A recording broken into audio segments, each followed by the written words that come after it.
When it comes to IELTS preparation, it seems that 7 is the magic number. Almost every day, someone asks me what they should do to score Band 7 or complains that they've been stuck at Band 6.5 for what seems like forever. The reason for this is that Band 7 is a very common requirement by schools, governments, and employers all around the world. It basically proves to them that you have a high level of English proficiency, at least enough to do some basic stuff in an English-speaking country. The thing is, though, that getting a Band 7 isn't easy, especially in the writing test, and some people even feel that it's impossible. Well, of course, it's not impossible, and I hope that by the time you've watched this video, you have a much better understanding of what a Band 7 really means and how to achieve it. To do this, I'm going to divide this video into two parts. Firstly, I'm going to explain the differences between Band 6 and 7, and then I'll tell you how to make that leap.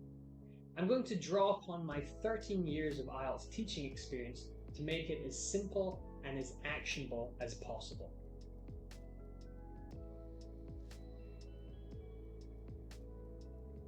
Let's start with the overall definitions for Band 6 and 7 as given on the IELTS.org website. We can see that a Band 6 candidate is defined as competent, while a Band 7 candidate is defined as good. When we look at the additional details given, we can see that a Band 7 user makes only occasional mistakes, while a Band 6 one makes some mistakes. In other words, Band 6 users make more mistakes than Band 7 ones, which is pretty obvious when you think about it. Beyond that, Band 7 candidates will do well in familiar situations and be able to handle basic logic, while Band 7 ones will have a wider range of situations they can handle and will be able to think more logically. Now let's look at the different parts of the test. When you sit the IELTS exam, you will do 4 tests: the listening, reading, writing, and speaking tests. For each of these, you will be given a score, and your total will be the average of those scores. If you got Band 8 for listening and reading, for example, and Band 6 for writing and speaking, you would get an overall Band 7. For the listening and reading test, you need to get about 30 out of 40 questions right in order to score Band 7. I say about because it actually does vary from test to test. That's a complex matter for another day. For the writing and speaking test, however, it's a bit more subjective. You will be assessed by human examiners who assign you a score based upon certain criteria. These will be divided into another 4 categories. For speaking, it's fluency and coherence, lexical resource, grammatical range and accuracy, and pronunciation. For writing, it's task response or task achievement, coherence and cohesion, lexical resource, and grammatical range and accuracy. For each of those, you'll also be assigned a grade, with your score being, again, the average of the 4 parts. Now, don't worry if that all sounds very complicated, because you don't really need to understand it. All you need to do is to sit the exam and use English as accurately as possible. Your score is going to be based upon your English level, not how well you understand the band descriptors. In spite of that, many people read the band descriptors trying to figure out tricks in order to move from one level to another. Whilst it certainly could help them to understand this better, you won't actually find any shortcuts here. In fact, as I've discussed in my last video, which you can see up here, many people get confused by the band descriptors and actually end up with lower scores because they misunderstood them. To avoid that, I'll briefly summarize what the band descriptors say and put the information into very simple terms for you. In the writing test, to get a Band 6, you need to understand the question and then structure a coherent essay. You will address the main point, although you will probably lack some detail and become a bit unclear in places. Your overall structure will be fine, but maybe you'll have some internal problems like poor linking or repetition. In terms of vocabulary and grammar, there will be quite a lot of problems, but you should be able to get all the basic stuff right. At Band 7, a candidate will have written a very good essay. There will be only a handful of mistakes, and those will be pretty minor things. The essay will be intelligent and cohesive. It will answer the question quite thoroughly and present reasonable ideas, which will be organized logically. There will be, of course, room for improvement, but the essay will be easy to read. Once you go above Band 7, it's actually just a process of error elimination. I like to think of it this way. At Band 8, there are just very, very small mistakes, and perhaps some parts could be improved with a little more natural language and some style. At Band 9, you basically have no errors except the tiny, tiny little things that native speakers would also get wrong. It would be hard to improve upon a Band 9 kind of essay. Considering all that, let us now look at how you can move up from a Band 6 to a Band 7.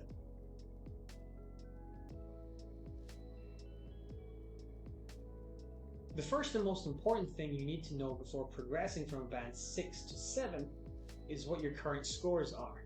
If you got a Band 6 overall, then what were the scores of the individual tests?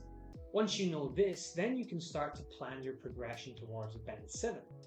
If you can easily get a high score for listening and reading, but you struggle in the writing and speaking test, then you'll obviously need to devote much more time to the latter two parts. Next, you will need to find out specifically what your weaknesses are. To continue with that previous example, if you have low scores for writing and speaking, then you should try to find out why.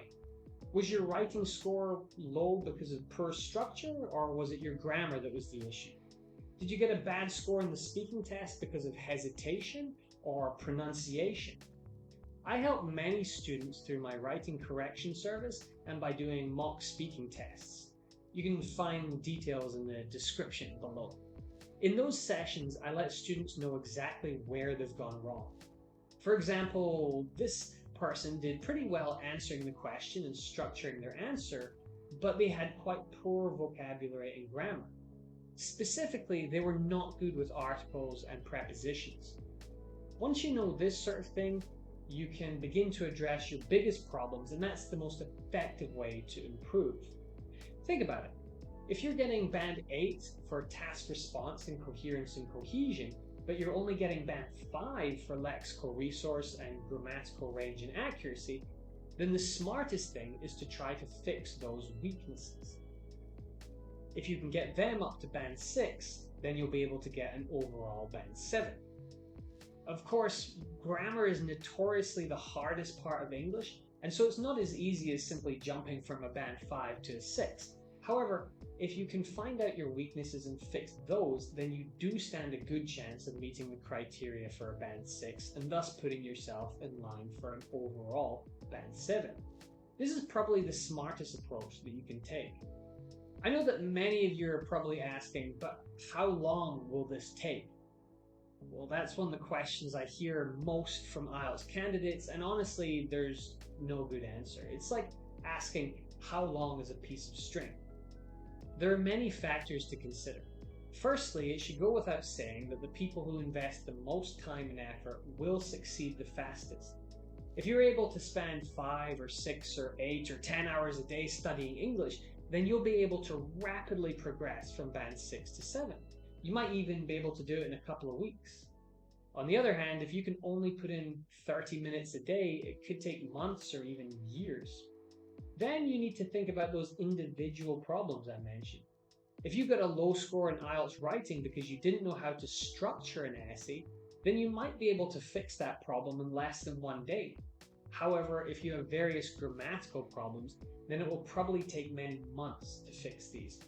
Learning about verb tense, articles, how clauses go together, and so on can take a very, very long time. Again, the more you study, the faster you will learn, but there are no shortcuts here.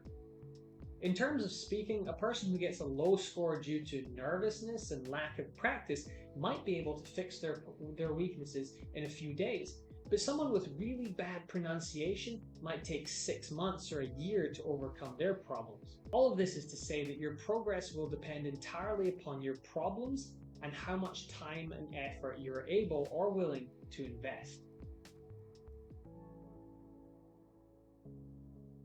The difference between Band 6 and 7 in the IELTS exam is quite slim. It's the difference between being competent at English and good at English. There are definitely some strategies you can learn to increase your chances of a Band 7, and if you focus on addressing your weaknesses, then you'll probably optimize your learning speed. But ultimately, there are no tricks or shortcuts to take. IELTS is a notoriously difficult test precisely because it's hard to cheat.